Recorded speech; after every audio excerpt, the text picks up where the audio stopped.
Bye.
Alhamdulillah alladzi anzala ala 'abdihi al-kitaba wa lam yaj'al lahu 'iwaja. Asyhadu an la ilaha illallah wahdahu la syarika lah wa asyhadu anna sayyidana Muhammadan abduhu wa rasuluhu la nabiyya ba'dah. Allahumma shalli wa sallim wa barik ala sayyidina Muhammadin wa ala alihi wa ashabihi wa dhurriyyatihi ajma'in. Amma ba'd, fa ya ayyuhal hadirun, usikum wa nafsi bitaqwallah faqad faza muttaqun. Para alim, ulama, tokoh masyarakat tersebut, terkhusus Ketua Mushola Al-Barokah Pak Mushola Al-Barokah dan juga seluruh hadirin wal hadirat. Alhamdulillah malam hari ini ketika di luar sana hujan, tapi bapak-bapak, ibu-ibu masih semangatnya luar biasa guna hormat Maulid Nabi besar Muhammad Sallallahu Alaihi Wasallam.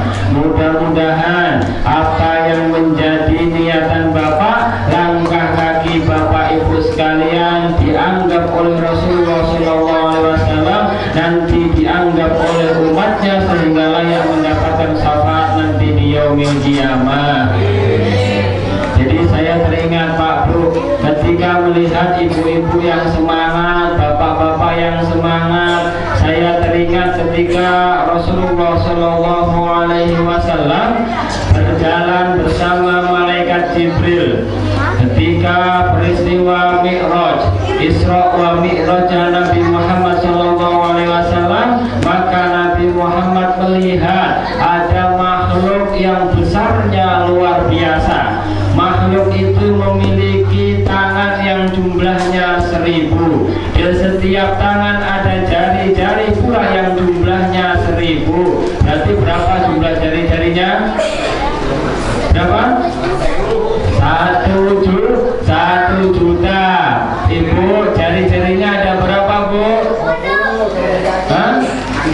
10. Kalau 10 cacat berarti 20 jari tangan ada 10, jari kaki ada 10 berarti 20. Maka Nabiullah Muhammad SAW bertanya kepada malaikat Jibril, wahai Jibril, itu siapa? Itu makhluk apa? Apa kerjaannya? Kenapa dia memiliki tangan yang begitu banyaknya? Apa jawab malaikat Jibril, wahai Nabiullah Muhammad, ketahuilah bahwasanya itu adalah malaikat Allah yang kerjaannya menghitung jumlah tetesan air hujan. Ada nggak yang bisa menghitung tetesan air hujan, Pak? Nggak ada ya? Maka Nabi pun bertanya, wahai malaikat, apakah engkau tahu jumlah tetesan air hujan mulai dari bumi diciptakan sampai nanti yaumul qiyamah? Apa jawab malaikat yang tangannya jumlah jarinya 1 juta tadi? Saya bisa menghitungnya wahai Nabiullah, mulai dari tetesan pertama di zaman Nabi Adam sampai nanti di hari kiamat. Saya bisa menghitungnya semuanya, saking banyaknya jari jemariku. Tapi ada kelemahanku. Apa kelemahanmu? Saya tidak bisa menghitung ketika umatmu berkumpul di dalam sebuah majelis membaca sholawat. Allahumma sholli ala sayyidina Muhammad. Makanya bersyukur bapak-bapak sekalian, ibu-ibu sekalian, diawali dengan tadi pembacaan al-berjanji, kita mengagungkan Rasulullah Sallallahu Alaihi Wasallam. Ketahuilah bahwasanya pahalanya tidak terhitung jumlahnya, saking banyaknya. Oleh karena itu bersyukurlah kemudian pada malam hari ini kita menyempatkan waktu kita, menyempatkan pikiran kita, menyempatkan tenaga kita sehingga terlaksana Maulid Nabi besar Muhammad Sallallahu Alaihi Wasallam. Ibu sudah ngantuk, Bu? Ya. Bu sudah ngantuk, Bu? Yang di belakang? Ya, kok nggak ada suaranya, Bu? Nggak ada suaranya karena hujan atau karena apa ini?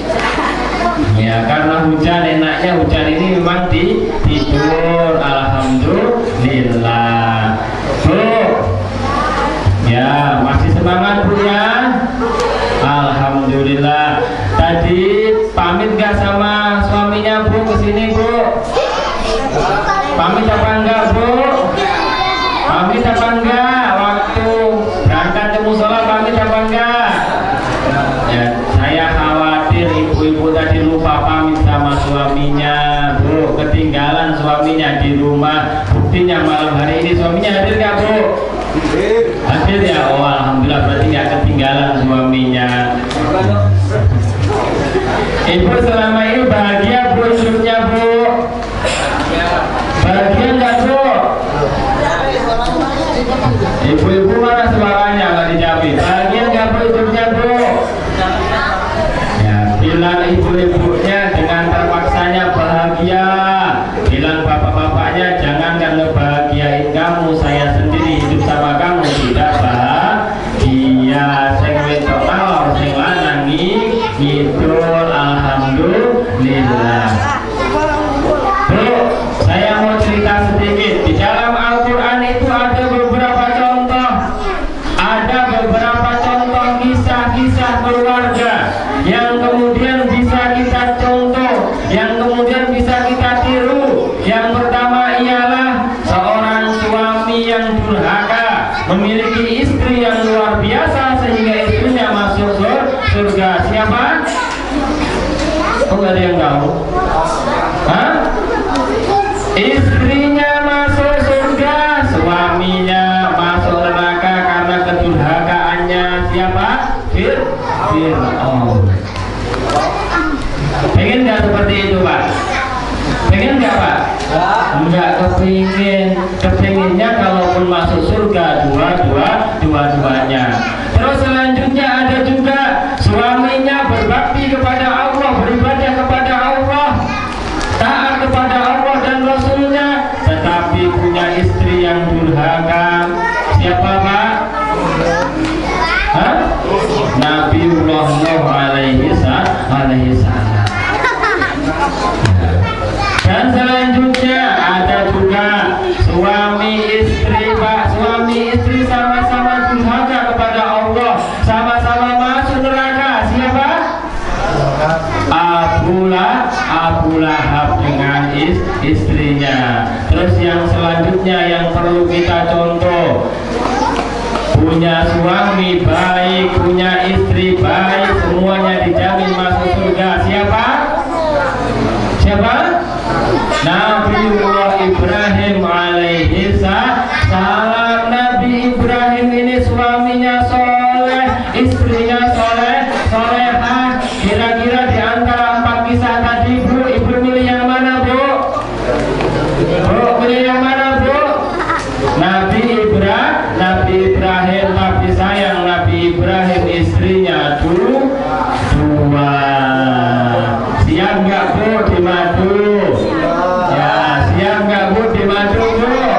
Ya, bilangnya milih Nabiullah Ibrahim alaihissalam. Nabi Ibrahim ini Nabi Imamul Muwahhidin. Disebutkan julukannya. Kenapa kok sampai dikatakan Imamul Muwahhidin? Imamnya, orangnya ahli tauhid. Karena keyakinan Nabi Ibrahim, karena keimanan Nabi Ibrahim, ketika Nabi Ibrahim di umur 86 tahun lebih Pak, umur 86 tahun lebih, Nabi Ibrahim belum dikaruniai anak. Nabi Ibrahim belum dikaruniai anak di usia 86 tahun.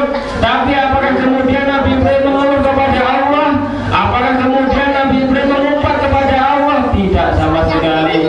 Sehingga akhirnya apa? Akhirnya Allah datangkan 2 tamu malaikat kepada Nabi Ibrahim. Ketika 2 orang tamu tadi datang kepada Nabi Ibrahim, maka selayaknya adabnya ketika menghormati tamu, Nabi Ibrahim pun bingung Pak.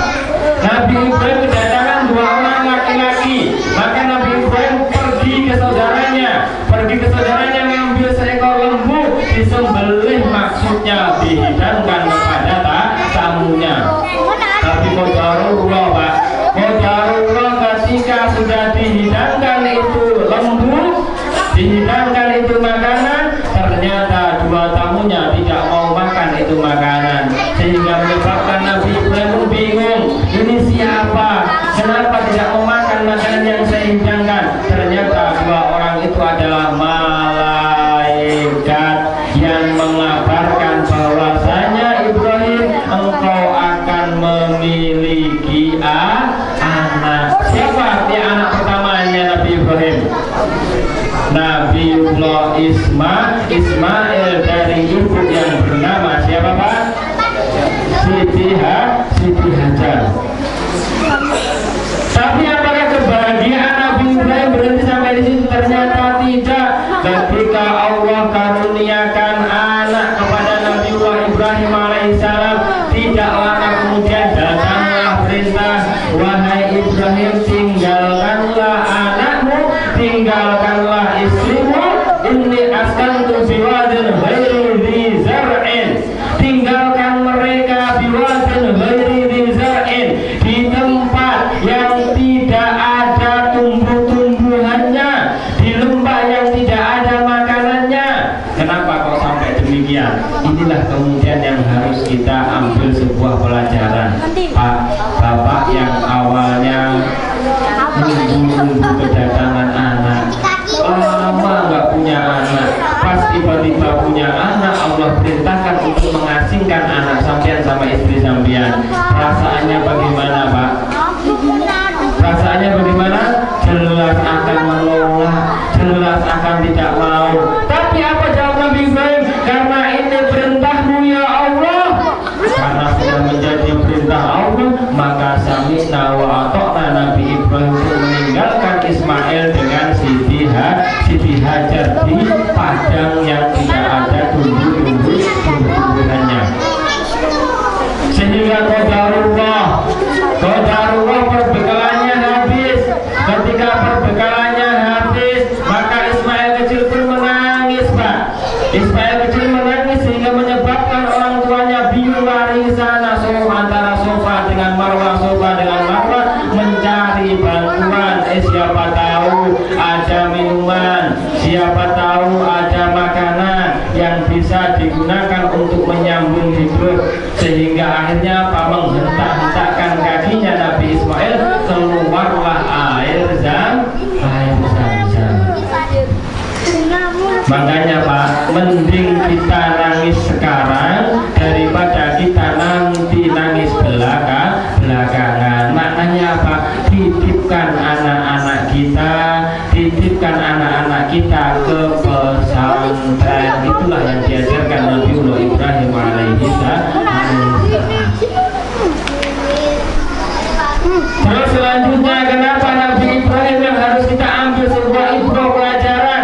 Yang kedua, Imamul Muwahhidin disematkan kepada Nabi Ibrahim ketika Nabiullah Ibrahim alaihissalam dibakar hidup-hidup oleh raja. Tadi siapa Pak? Raja Namrud. Luar biasa Pak. Ketika dikumpulkan kayu bakar yang tingginya segunung hanya digunakan untuk membakar Nabiullah Ibrahim alaihissalam, maka malaikat Jibril pun datang kepada Nabi Ibrahim. Wahai Ibrahim, andai kata engkau mau, maka aku bisa menyelamatkanmu. Tapi apa jawaban Nabi Ibrahim? Hasbunallah wa ni'mal wakil, ni'mal maula wa ni'man nasir. Cukuplah Allah yang menjadi penolongku. Padahal boleh nggak kita nerima tawarannya malaikat Jibril? Boleh. Tapi karena yakinnya Nabi Ibrahim atas pertolongan Allah, maka tawaran malaikat Jibril itu pun ditolak. Cukuplah Allah yang menjadi penolongku. Sehingga Allah jadikan apa? Allah jadikan api, ya naru. Allah perintahkan kepada api, ya naru kuni bardau wasalaman ala Ibrahim. Wahai api, ya naru bardau kuni, jadilah engkau bardau wasalaman, bardan, jadilah engkau penyejuk, wasalaman, dan menyelamatkan ala Ibrahim.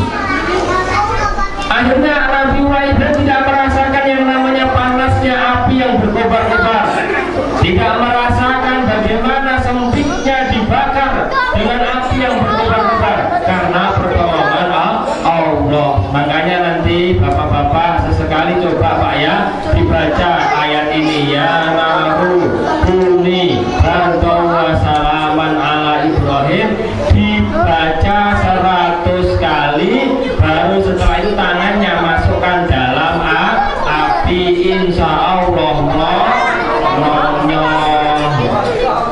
jelas Pak. Karena mukjizat-mukjizat yang diberikan oleh Nabi itu tidak bisa diminta. Ya, Nabi Musa alaihi salam punya mukjizat apa? Punya mukjizat tongkatnya dipukulkan maka terbelahlah lautan. Kira-kira saya mau tanya, sampai kalau nemu tongkatnya Nabi Musa sampai dipukulkan terbelah nggak lautan? Insya Allah nggak terbelah. Ini nggak bisa diminta.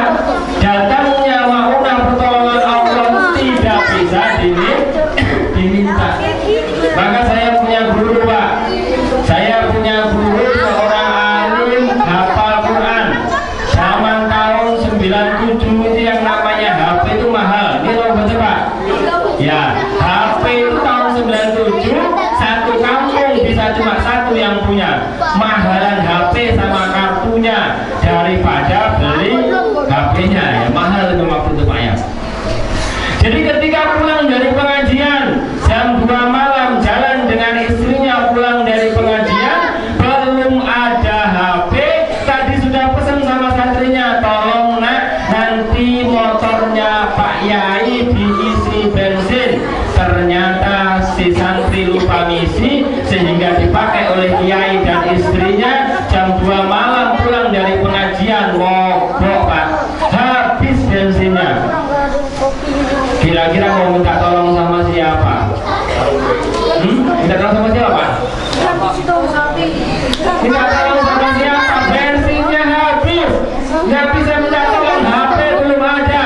Sehingga akhirnya doanya, ya Allah, Engkau mudah mengganti malam dan siang, Engkau mudah menggerakkan bintang-bintang. Maka Kiai saya tentu ngambil air Pak, air yang ada di sawah dimasukkanlah dalam motor. Alhamdulillah motornya jalan. Sama coba nanti ya, coba dari sini nggak usah isi bensin, pergi ke Penajam, insya Allah mogok.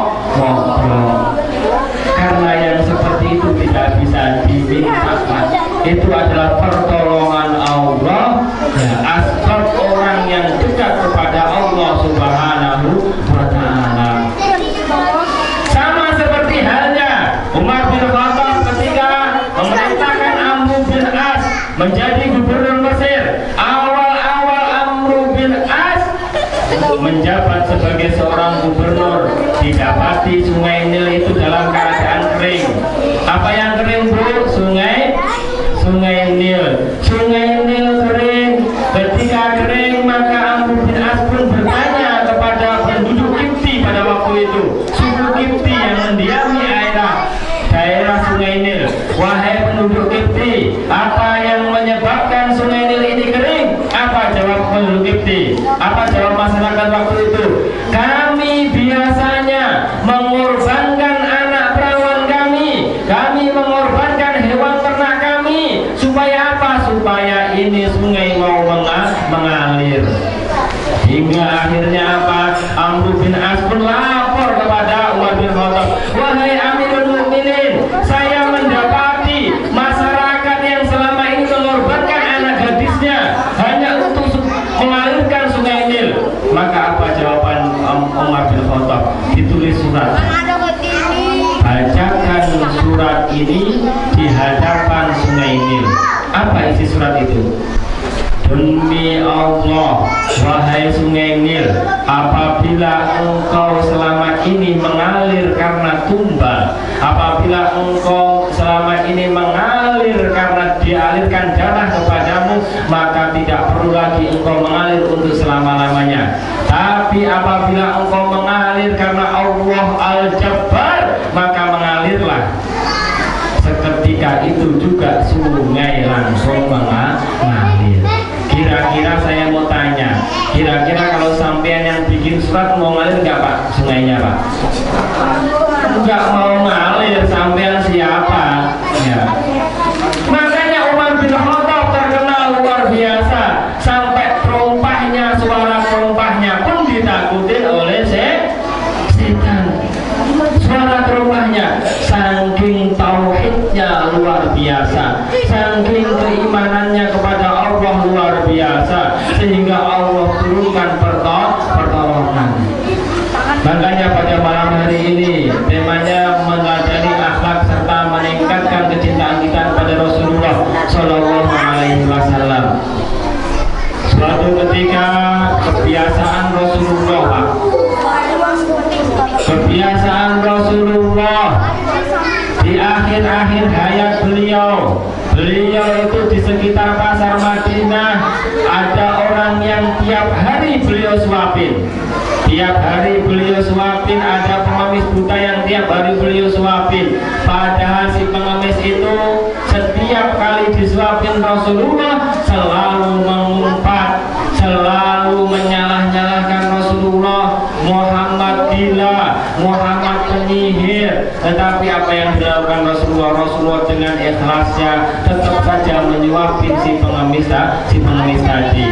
Sehingga qadarullah Pak, sehingga qadarullah Rasulullah pun meninggal dunia, Rasulullah pun wafat, tidak ada lagi yang menyuapin pengemis tadi. Maka Abu Bakar pun bertanya kepada putrinya, wahai putriku, apa yang dilakukan Rasulullah yang selama ini tidak aku lakukan dan aku tidak tahu?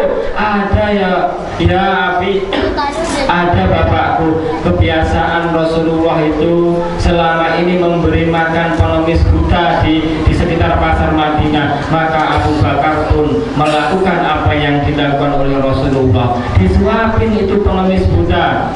Ketika disuapin ini tidak sama seperti halnya orang yang sebelumnya menyuapin saya, karena beda. Kalau dulu selalu dikunyah dulu baru disuapkan ke saya. Di mana dia? Apa jawab Abu Bakar? Orang tersebut adalah Nabiullah Muhammad Shallallahu Alaihi Wasallam dan sekarang sudah meninggal. Maka seketika itu pun langsung masuk Islam.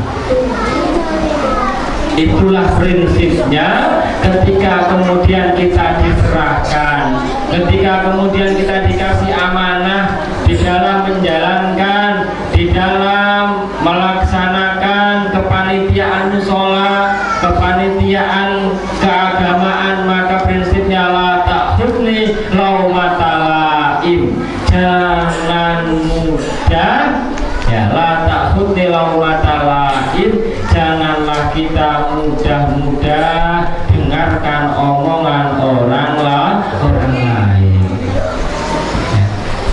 Ketika panitia, ketika pengurus sudah mengajak, ayo kita sholat, ayo kita berjamaah, ternyata ada yang tidak terima. Untuk apa sholat, untuk apa jamaah, sama saja di rumah. Maka bersabarlah. La ta'khudni laumata laim, jangan engkau pedulikan, jangan engkau herankan orang-orang yang suka mencela dirimu, karena ketahuilah ridallah ridalnas ghayatul tudrak. Ketika bapak-bapak berada di depan ingin menyenangkan semua manusia, pasti itu perkara yang muhal, perkara yang tidak mungkin dilaksanakan. Ya apa enggak Pak? Coba sekarang saya mau tanya, kalau bapak-bapak punya anak 5, kira-kira nyenengin anak 5 itu bisa apa enggak? Bisa. Enggak bisa. Pasti ada yang enggak terima, pasti ada yang enggak suka, meskipun sudah sama-sama kita kasih porsi yang sama.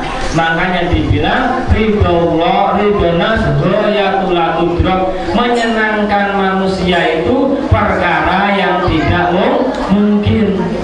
Sebaliknya ridallah ghayatul tudrak, kalau kita kepengen menyenangkan Allah, maka itu sesuatu sesuatu yang mungkin dan pasti akan kita dapatkan. Ada sebuah kisah luar biasa ketika ada seorang perempuan yang menjadi bunga desa, Pak. Menjadi bunga desa di kampungnya. Semua laki-laki kepingin mendekatinya, semua laki-laki seneng sama dia, sehingga akhirnya apa? Ternyata yang dipilih si perempuan itu adalah orang yang buta.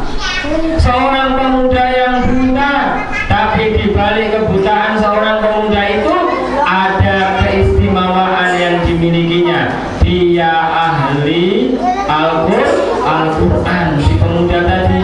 Dia ahli jamaah, dia hafal Quran dan juga suka jamaah. Maka berjalannya waktu, si perempuan bunga desa tadi menikahlah dengan pemuda yang buta tadi. Ketika sudah menikah punya anak, maka tetangga pun pada ngomong, "Mbak, kenapa? Mohon maaf sampean ini tiap hari kenapa kok berdandan? Padahal mohon maaf suami sampean itu buta." Apa jawaban si perempuan tadi? "Meskipun suami saya tidak bisa melihat, meskipun suami saya tidak bisa menilai, tapi cukuplah Allah yang melihat saya, cukuplah Allah yang menilai saya." Paham nggak maksudnya, Pak? Iya. Jadi maksudnya ialah ketika kita berharap penilaian kepada makhluk, maka siap-siaplah kecewa. Maka siap-siaplah kita kecewa. Bapak-bapak pulang dari kantor, pulang dari kerja, berharapnya disambut oleh istri, dibikinkan teh, dibikinkan kopi, tapi pada hari itu tidak ada yang bikinkan teh, tidak ada yang bikinkan kopi. Marah apa enggak, Pak? Marah apa enggak, Pak? Marah. Kenapa kok marah? Karena sampean berharap kepada istri. Tapi ketika sampean nggak berharap sama istri, pulang capek-capek meskipun nggak ada minumannya, prinsipnya sederhana, masih ada tangan, masih ada kaki, saya bikin sendiri. Sama halnya ketika kemudian kita ingin mencontoh akhlak daripada baginda Rasulullah SAW. Rasulullah itu, Pak, kalau didapatinya istrinya belum masak, maka beliau langsung dising-singkan lengan bajunya, dibantuin istrinya masak. Kira-kira kayak gitu nggak, Bu, suaminya, Bu? Enggak, alhamdulillah. Lek duit bujur wit digolekne kan ganti. Terus selanjutnya ketika didapati istrinya tidak masak apa-apa, dengan lembutnya Rasulullah mengatakan, "Apa yang engkau masak hari ini, Dek? Mohon maaf ya Rasulullah, hari ini tidak ada yang bisa dimasak." "Ya sudah, kalau memang seperti itu, hari ini saya berpuasa." Itu Rasulullah. Bapak-bapak yakin pulang kok nggak ada makanan, piring melayang. Jelas. Begitu bilangnya mengikuti Rasulullah itu seperti itu. Terus selanjutnya juga ya, tidak jarang Rasulullah Shallallahu Alaihi Wasallam itu menambal bajunya sendiri, memerah susu sendiri. Kenapa kok demikian, Pak, Bu? Sekarang saya mau tanya sudah, Bu, tugasnya istri itu apa, Bu? Bu, tugasnya istri apa, Bu? Apa? Menyenangkan suami. Masak, terus apa lagi? Nyuci, terus masak, nyuci itu tugas siapa?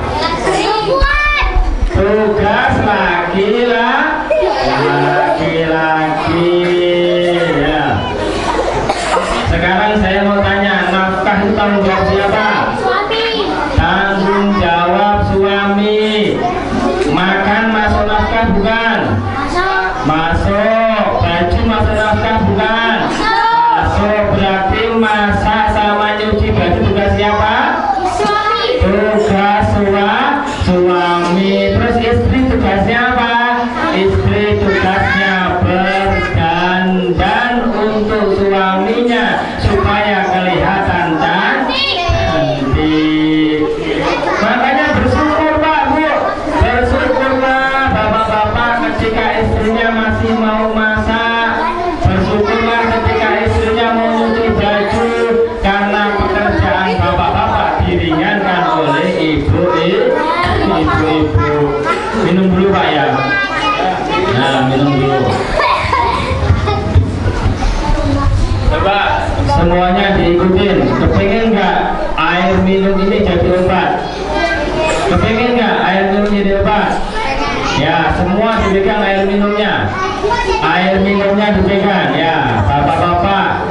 Yang kepengen, yang anaknya bandel ya, yang anaknya bandel ataupun istrinya sudah diatur, pegang air minumnya ya, pegang air minumnya. Ikutin ya. Bismillahirrahmanirrahim.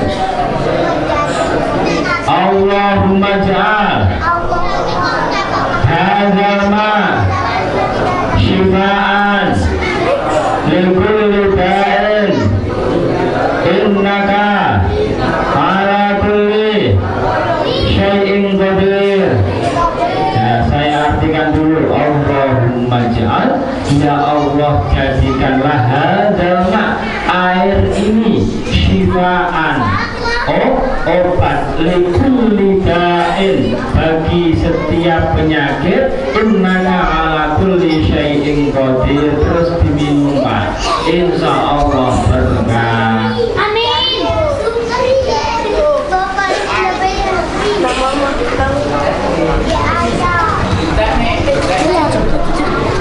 Jadi gitu ya.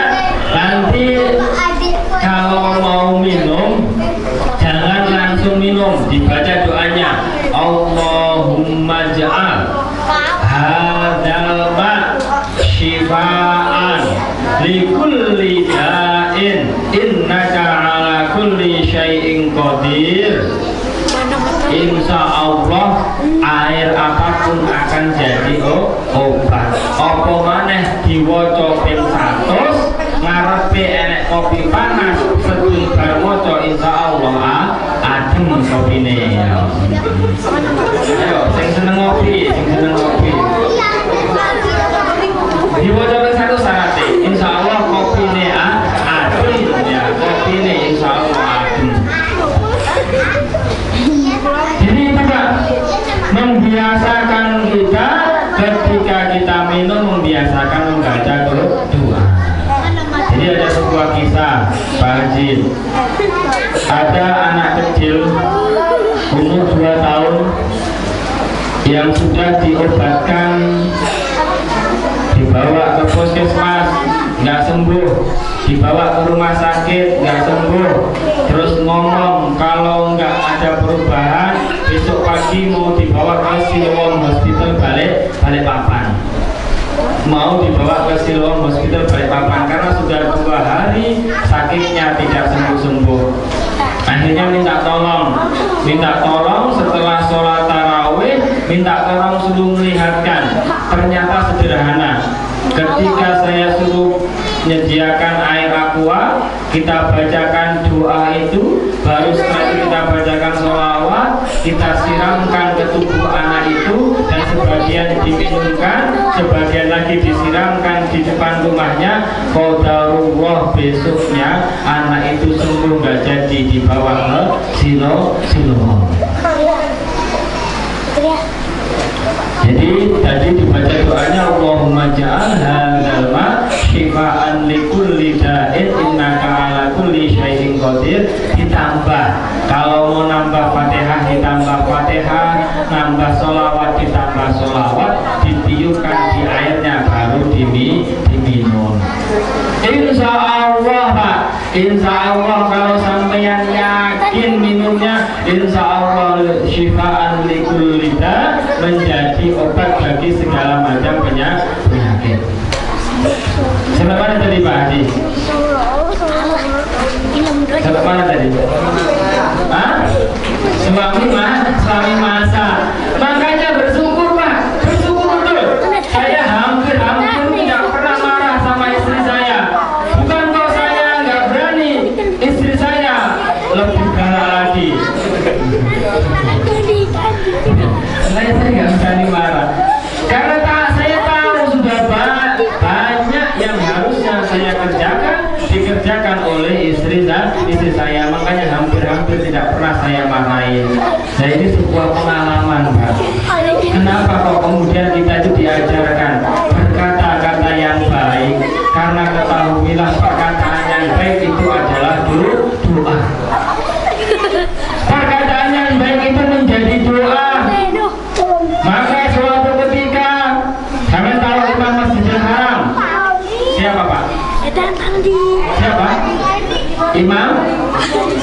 Imam Sudais, Imam Masjidil Haram, Imam Sudais bermain seperti halnya anak seumurannya. Mamanya di rumah masak kambing guling, sudah disiapkan makanan, dihidangkan di atas meja. Tiba-tiba Imam Sudais pulang dari bermain membawa segenggam debu, membawa segenggam pasir, langsung naik di meja yang dihidangkan makanan, ditabur ke pasir, Pak, ditaburkan ke makanan yang dihidangkan. Ibunya seharian masak, Imam Sudais datang-datang bawa pasir ditabur ke makanan. Kira-kira ibu mana yang gak marah? Sudah seharian masak ditabur dengan pasir. Tapi apa yang dikatakan oleh ibunya Imam Sudais? Dasar anak pintar, tak doakan kamu nanti besar menjadi imam Masjidil Haram. Akhirnya kejadian, Pak, ketika besar dia menjadi imam Masjidil Haram. Itulah yang kemudian kita sebagai orang tua harus berkata yang baik kepada anak-anak kita, karena itu menjadi doa. Jadi kalau bapak-bapak lagi marah, ibu-ibu lagi marah, jangan ngomong-ngomong binatang, dasar anak, dasar ya. Padahal itu adalah anaknya sendiri. Maka ucapkanlah yang baik, dasar anak soleha, dasar anak baik, dasar anak sehat, la syakka fihinna dakwatul walid. Tidak ada keraguan di dalamnya doanya orang tua kepada anak. Makanya ketika punya anak, doakan yang baik-baik, jangan suka berkata yang buruk, karena insya Allah biiznillah kita kan nggak pernah tahu, siapa tahu ada malaikat lewat di samping kita, kita ngomong yang jelek, malaikat mengaminkan, maka kejadian. Terus selanjutnya ada sebuah kisah yang luar biasa yang bisa kita ambil pelajaran di dalamnya. Sepasang anak rajulan syaka ilaihi al-jadba faqalu istaghfirullah. Datanglah tamu kepada Imam Hasan al-Basri. Anna rajulan syaka. Apa yang dilakukan tamu tersebut? Syaka, dia mengeluhkan al-jadba, tentang paceklik yang ada di daerahnya. Maka jawabannya Imam Hasan al-Basri apa? Istaghfirullah, mohonlah ampun kepada Allah. Faqala istaghfirullah, mohonlah ampun engkau kepada Allah.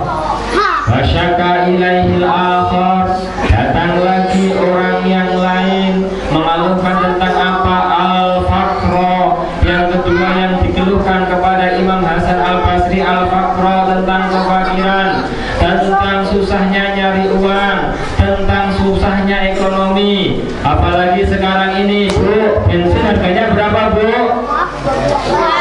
12.000 bensin naik, semuanya jadi naik, sedangkan uang dapur tidak naik.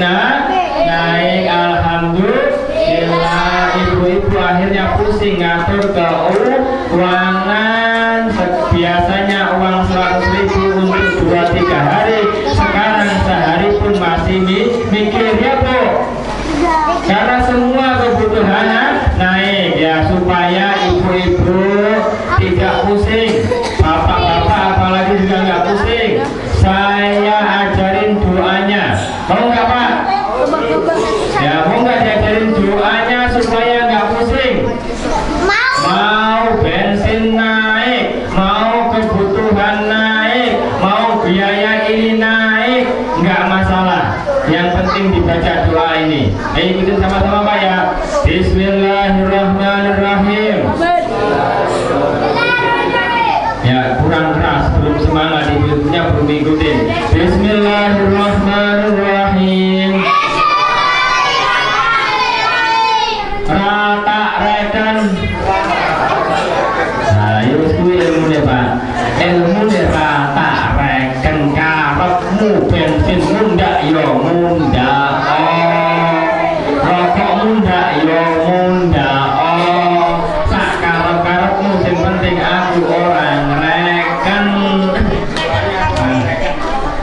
sampai aku di status kok rata reken aman ya. Oke, jadi bapak oke. Jadi mana tadi Pak? Hah? Apa ya? Hah? Oh, rata reken. Jadi itu Pak, kita harus berkata-kata yang baik. La syakka fihina, tidak ada keraguan doa orang tua kepada anaknya. Makanya doanya ibunya Imam Sudais besar tak doakan untuk menjadi imam Masjidil Haram kejadian. Itulah kemudian yang harus kita biasakan. Terus ada nggak yang punya hutang di sini Bu? Banyak. Bapak-bapaknya punya hutang enggak? Hah? Kenapa kok bisa punya hutang? Hah? Orang punya hutang itu bukan karena kebutuhan, tapi karena keinginan.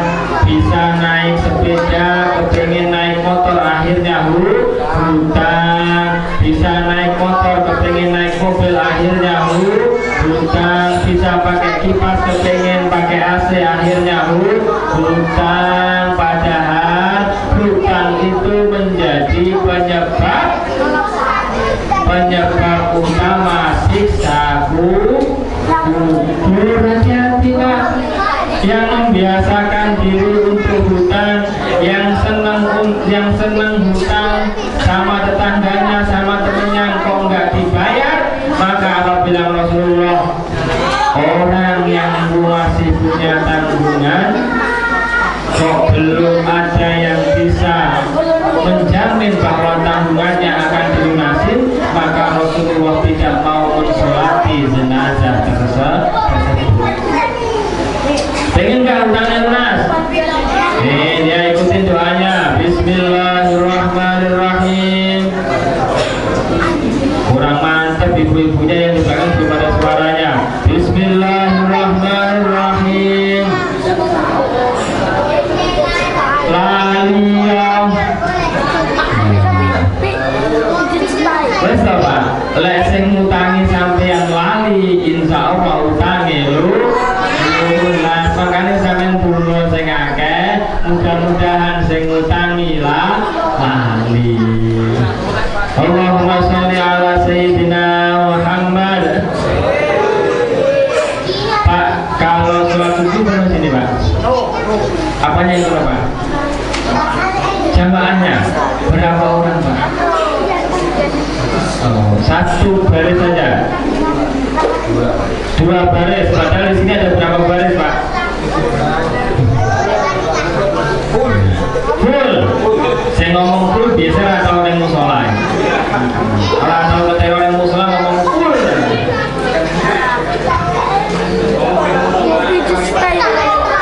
Sekarang saya mau tanya Pak, kalau malam hari ini tiba-tiba ada orang bawa parang, ya, bawa parang ya, bawa parang, kaca musola ini dipecahin semua, marah nggak Pak? Marah. Terus orang yang mecahin kaca itu sampean pukul apa enggak Pak? Diikat ya, diikat di mana diikatnya Pak? Di pagar ya, kurang aja. Musola sudah bagus dipecahin kacanya, keramiknya dipalung, dipukul-pukul ya Pak. Kurang aja siapa ini? Sampean pasti marah, merusak masjid ataupun musola. Tapi sekarang saya mau tanya Pak, ini jelas-jelas orang bukan cuma merusak masjid dan musolanya, tapi merusak agama Islam. Marah ya Pak? Marah ya? Siapa mereka? Siapa mereka? Hah? Orang-orang yang ninggalin sholat. As-sholatu imaduddin. Sholat itu adalah tiangnya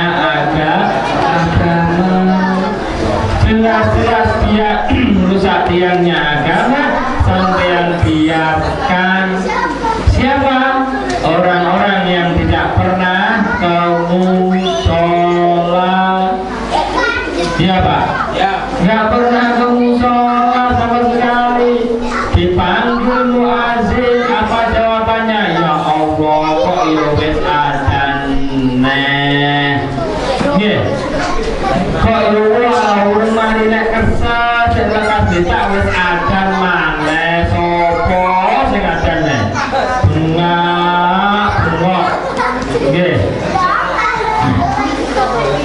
Orang-orang yang ketika mendengar azan kok dia tidak mau datang ke musola, dia tidak mau mendatangi panggilan muazin, maka itulah sejatinya orang-orang yang jelas-jelas merusak agama, merusak tiangnya agama.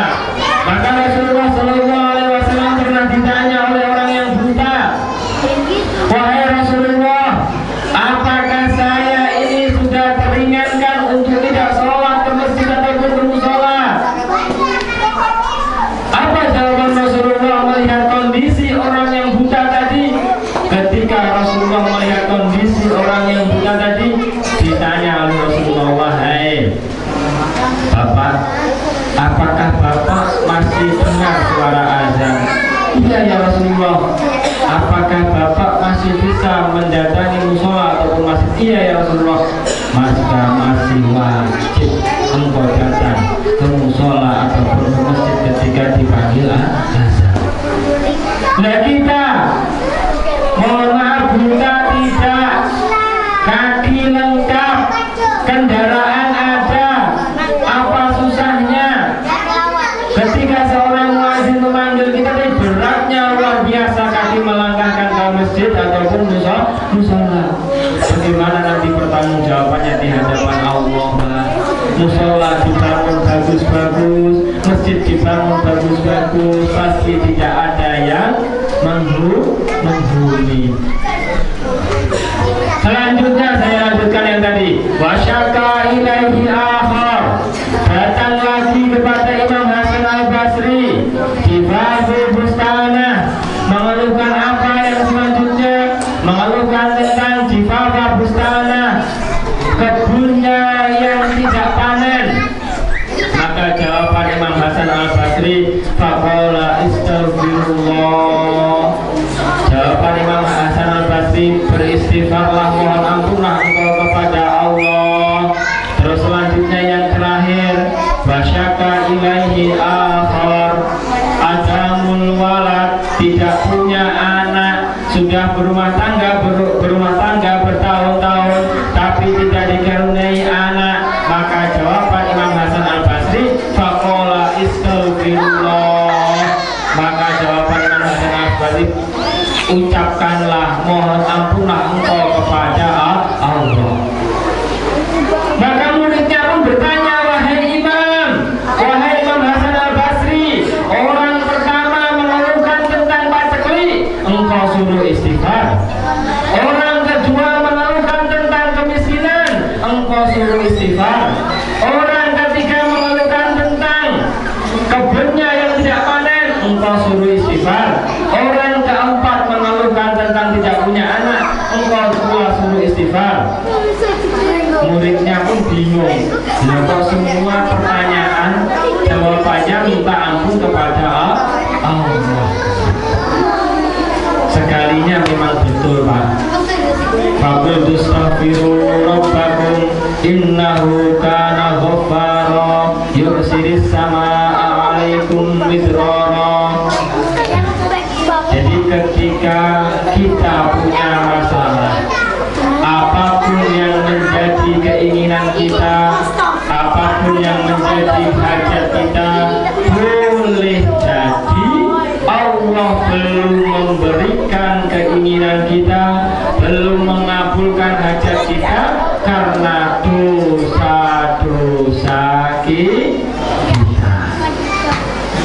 Maka datanglah suami istri kepada seorang ulama besar yang mengeluhkan tentang bertahun-tahun berumah tangga tidak memiliki anak. Wahai kiai, wahai syekh, kami ini sudah minta terus kepada Allah tiap sholat kami, tiap doa kami, ya Allah karuniakanlah kepada kami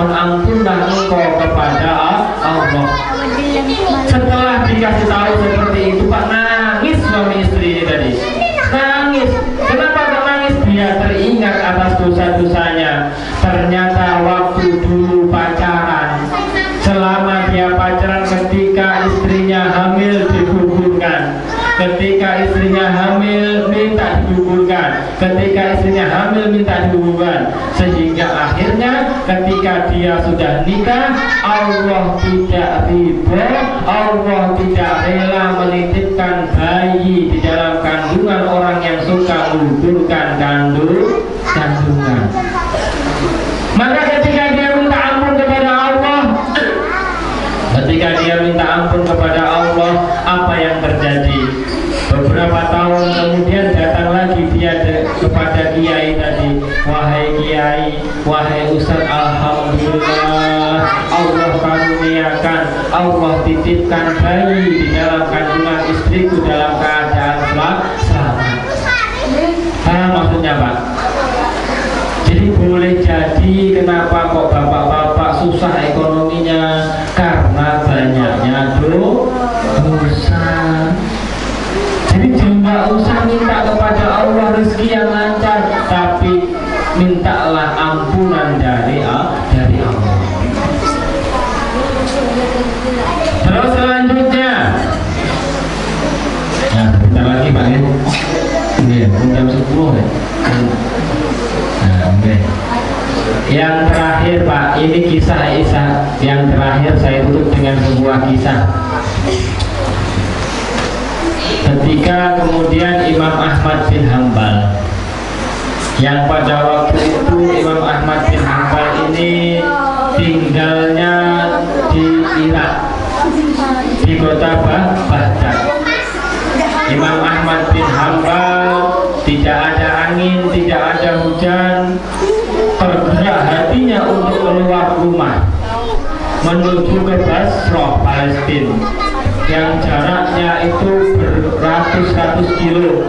Kalau kita tempuh dalam waktu sekarang bisa berhari-hari, apalagi naik kuda atau berunta. Jadi tidak ada hal apapun yang menyebabkan Imam Ahmad ini keluar. Dia keluar dengan sendirinya. Ketika dia sudah keluar menuju dalam keadaan safar, maka ketika tiba waktu Isya, Imam Ahmad bin Hanbal pun melaksanakan sholat Isya. Ketika melaksanakan sholat Isya, dia kepingin istirahat, dia kepingin numpang di masjid itu karena dia seorang musafir. Tapi qadarullah, ketika dia mau merebahkan badannya, Imam Ahmad bin Hanbal diusir oleh kaum masjid. Marbot, apa bahasa kita? Ya kaum Pak ya, kaum masjid. Wahai Syekh, tidak boleh engkau tidur di sini. Ini masjid bukan tempat untuk istirahat. Maka Imam Ahmad bin Hanbal pun didorong oleh kaum tersebut. Ketika Imam Ahmad bin Hanbal keluar dari masjid, dia berharapnya bisa istirahat di teras masjid. Tapi belum sampai dia istirahat di teras masjid, diusir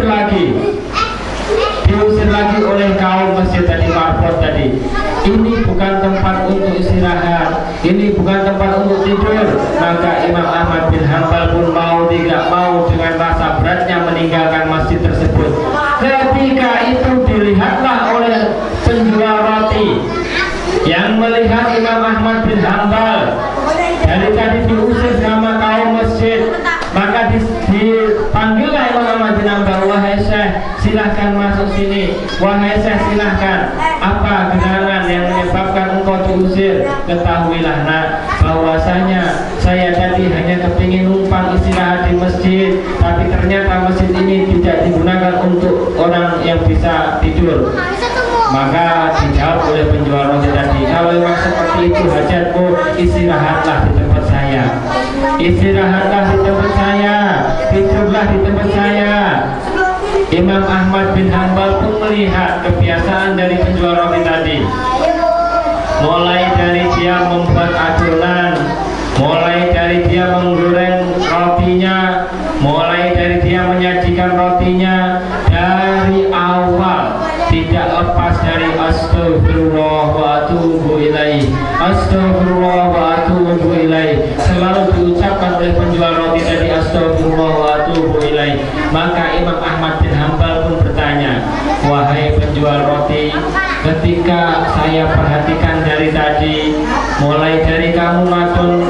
roti, mulai dari kamu goreng roti, mulai dari kamu menyajikan roti, engkau selalu mengucapkan astagfirullah wa atubu ilaih. Sekarang saya mau tanya, dengan ucapanmu itu apa yang belum Allah kabulkan dari keinginanmu? Maka apa jawaban penjual roti tadi? Wahai Syekh, apapun keinginan saya Allah kabulkan, apapun yang menjadi hajat saya Allah kabulkan, tapi ada satu keinginan saya yang belum Allah kabulkan. Apa itu? Saya kepengen ketemu dengan ulama besar yang namanya Imam Ahmad bin Hanbal. Betul Pak? Allah datangkan Pak, Allah datangkan Imam Ahmad bin Hanbal dari Baghdad ke Basrah hanya untuk nemuin orang itu, penjual roti itu. Kenapa asbabnya? Karena asbab dia membaca istighfar. Dan satu-satunya keinginan yang belum terkabul ialah ketemu dengan Imam Ahmad bin Hanbal yang menjadi ulama besar pada waktu itu. Oleh karena itu mudah-mudahan oleh kita membiasakan diri kita, kalau kepingin hajatnya dikabulkan oleh Allah Subhanahu wa Ta'ala, maka perbanyaklah membaca istighfar. Terus caranya gimana supaya kita ini terlatih yang mudah? Caranya ialah ketika menjelang tidur, daripada sampean nggak bisa tidur mikirin utang yang nggak lunas-lunas, daripada nggak bisa tidur mikirin tetangga, mikirin perkara-perkara dunia yang belum didapatkan, mending nggak bisa tidurnya dipakai untuk istighfar. Astagfirullahaladzim, astagfirullahaladzim, sampai bisa tidur. Itu cara paling mudah ketika kita ingin membiasakan untuk membaca istighfar. Dan mudah sekali Pak untuk mengetahui bahwasanya zikir bapak-bapak itu masuk ke dalam hati, masuk ke dalam kolbu atau tidak. Caranya sangat mudah. Sampean punya teman di sebelah, sampean kagetin dari belakang, kalau yang keluar astagfirullah Allahu Akbar, berarti dia terbiasa berzikir. Tapi kalau sampean ngagetin teman sampean yang kalau jangkrik, berarti zikirnya jangkrik, utawa kurang aja, berarti biasa zikirnya kurang aja. Jadi enak. Zikir yang masuk ke dalam qalbu wajah sudah masuk ke dalam aliran darah ialah dengan cara dikagetin. Kalau pas naik mobil, naik motor, depannya ada batu kok Allahu Akbar, subhanallah, berarti zikirnya sudah masuk. Ketika kaget kok yang disebutkan Allah, disebutkan selawat, maka zikirnya sudah masuk. Ya, mudah-mudahan senantiasa kita bisa meniru, mencontoh apa yang diajarkan Rasulullah Shallallahu Alaihi Wasallam, terutama cintanya kita kepada sholat jamaah, cintanya kita kepada musola. Karena terakhir Pak, belum masuk ya. Terakhir, masalah kabum fi safar, qalu lam naku minal musallin. Apa yang menyebabkan engkau terjerumus? Apa yang menyebabkan engkau terjerembab ke dalam neraka Sakor? Maka apa jawaban para penghuni neraka Sakor? Qalu lam naku minal musallin. Saya dulu selama hidup di dunia tidak pernah melaksanakan sholat.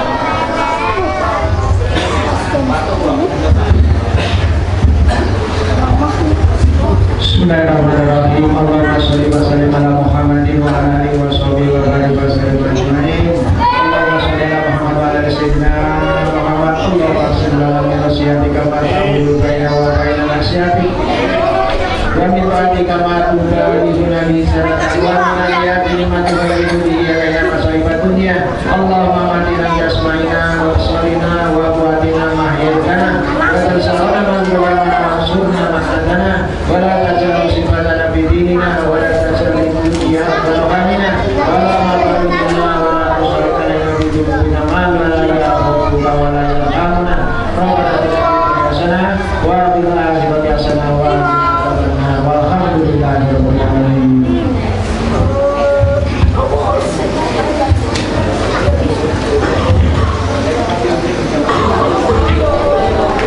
Ibu-ibu sama bapak-bapak mohon jangan rebutan ya, ini nanti kita bagi satu-satu aja biar dapat kebagian aja anak-anak kecil nanti. Anak-anak itu yang satu itu mundur ke belakang, nanti bapak-bapak mau mengambilkan nanti. Contoh tolong mundur. Jadi ayo bagikan satu-satu. Terutama itu yang ibu-ibu coba tolong. Ibu-ibu tolong ambilkan anak-anak jangan rebutan.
Kamu sama Beko.